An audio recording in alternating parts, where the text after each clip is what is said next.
এখন রাত বাজে ১টা ৩৯ আর আমি রান্না করছি। মেয়ের বাবা ঘুমাচ্ছে। এক চুলায় গরুর মাংস আর আলু দিয়ে রান্না করছি, অন্য চুলায় সবজি। তো আসলে এত রাতে রান্না করছি কারণ আমি এখন রান্না না করলে আগামীকালকে খেতে পাবো না।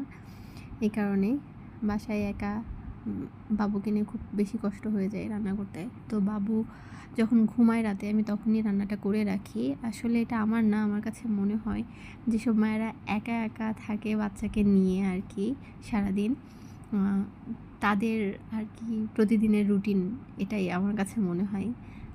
আমি এটা করি আর কি, কারণ আমার কাছে মনে হয় যে আমি দিনে রান্না করতে পারবো না বাবুকে নিয়ে। সো রাতে একটু রান্না করে রাখলে পরের দিন নিশ্চিন্তে খেতে পারবো। আর এই যে মেয়ে খেলনা এলোমেলো করে রাখছিল, সেগুলো গুছালাম। আর লাস্টে তরকারির ওপরে একটু জিরার গুঁড়া দিয়ে জাস্ট ঢেকে দিলাম। এখন আমার রান্না শেষ। সো এখন ঘুমাতে যাব। এখন কয়টা বাজে দেখি, ঘুমাই। রান্না শেষ, অন্তত আগামীকালকে রান্নার টেনশন করতে হবে না।